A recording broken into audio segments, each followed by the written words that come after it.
sénégalaise. Voilà, le président de la République donc qui va s'adresser à l'assistance et à l'Afrique. Les ovations des choristes qui vont interpréter dans un instant l'hymne de la Renaissance africaine. Et je vous laisse vivre cette ambiance au moment où le président de la République va s'adresser à l'assistance.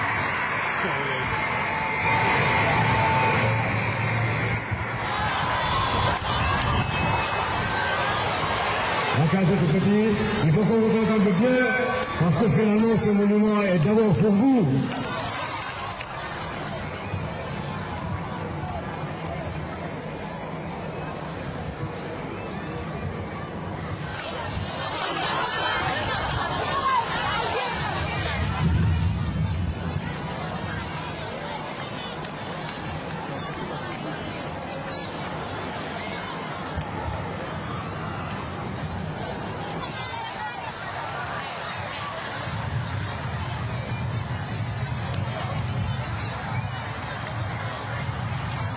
Monsieur le Président de l'Union africaine, Mesdames, Messieurs les chefs d'État et de gouvernement, Monsieur le Président du Présidium suprême de la République populaire démocratique de Corée, Monsieur le Président de la Commission de l'Union africaine, Monsieur le Président du Sénat, Monsieur le Président de l'Assemblée nationale, Monsieur le Président du Conseil économique et social, Monsieur le Premier ministre, Mesdames, Messieurs les ministres, Mesdames, Messieurs les membres du Parlement, Mesdames, Messieurs les ambassadeurs et représentants d'institutions internationales, chers amis, au nom de mes concitoyens et en mon nom personnel, je voudrais vous dire du fond du cœur, bienvenue en terre africaine du Sénégal, le pays de la Teranga. Nous sommes fiers et heureux de vous compter parmi nous, aujourd'hui et demain, pour les cérémonies d'inauguration du monument de la Renaissance africaine et la commémoration du 50e de l'indépendance de notre pays. Merci pour toute la distance parcourue pour répondre à notre invitation. Merci pour votre amitié, merci pour le temps précieux que vous nous consacrez. Nous sommes ici à la pointe la plus occidentale du continent africain, bercée par la brise de l'océan Atlantique, au cœur du village traditionnel de Wakam, dont je voudrais saluer et remercier les habitants pour leur mobilisation permanente autour du monument et leur accueil si chaleureux. Du haut de cette tribune, du haut de cette colline qui forme avec l'autre, située à quelques pas d'ici, ce que nous appelons les mamelles des Almadies,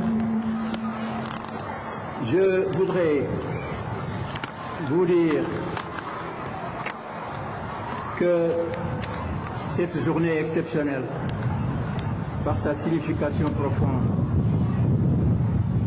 Ce monument se dresse sur 53 mètres et désormais pour la postérité, il est le monument de la Renaissance africaine.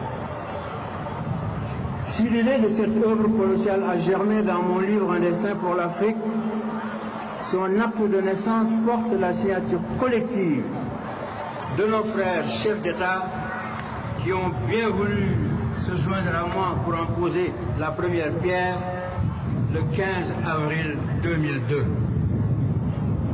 Il en a donc fallu 8 ans de travail acharné pour que prenne forme l'œuvre que nous inaugurons aujourd'hui. Je tiens à redire toutes mes félicitations et ma satisfaction à tous ceux qui ont consacré jour et nuit leurs efforts et leur créativité à la réalisation de ce monument. Dans ses formes apparentes, chaque œuvre culturelle d'envergure traduit une sensibilité et une identité propre qui la caractérise et la distingue des autres. Il en va de même pour le monument de la Renaissance africaine. Dans sa conception, son architecture et sa vocation, cette œuvre, dédiée à notre continent, comme son nom l'indique, porte une identité africaine qui renvoie à notre histoire commune et notre destin commun. Ce monument, à travers les trois personnages, un homme géant aux formes athlétiques, sa femme et l'enfant surgissant des entrailles de ce volcan éteint, comme propulsé par une force invisible, traduit un symbole en même temps qu'il porte plusieurs messages.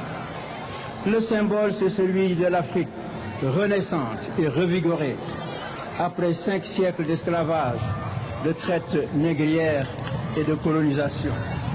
5 siècles d'épreuves et de tragédies humaines.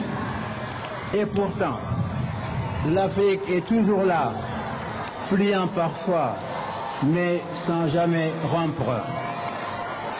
5 siècles d'épreuves et de tragédies humaines. Et pourtant, l'Afrique est là, au rendez-vous du XXIe siècle, debout et plus que jamais décidée à prendre son destin en main. Quel continent aurait survécu à 5 siècles d'esclavage, de cette tragédie humaine sans précédent et d'épreuves plus féroces les unes que les autres? L'Afrique, seul continent à avoir enduré une si vaste entreprise de pillage de ses ressources humaines et naturelles sur une durée aussi longue, sans disparaître de la carte du monde, doit fermement croire à la force de sa vitalité et à ses capacités de venir à bout de l'adversité la plus tenace. Le monument de la Renaissance africaine, qui s'inscrit dans l'exercice de notre devoir de mémoire, veut rappeler ces blessures profondes infligées à l'Afrique et par-delà elle à l'humanité entière, pour qu'on puisse dire jamais plus cela. Mais il se veut aussi une invite au dépassement, au pardon et à la réconciliation des peuples. Comme nous le disons au Sénégal, pardonner sans oublier. Un symbole est dit et plusieurs messages. D'abord un message à notre jeunesse, la jeunesse africaine, une jeunesse vibrante et talentueuse, pour lui dire toute la confiance que nous plaçons en elle. Confiance en notre jeunesse dans la quête d'une Afrique renaissante, une Afrique nouvelle, une Afrique unie et en marche vers plus de prospérité. Confiance en notre jeunesse pour porter les espoirs de l'Afrique de demain. Confiance en notre jeunesse pour refuser la fatalité du sous-développement et de la marginalisation.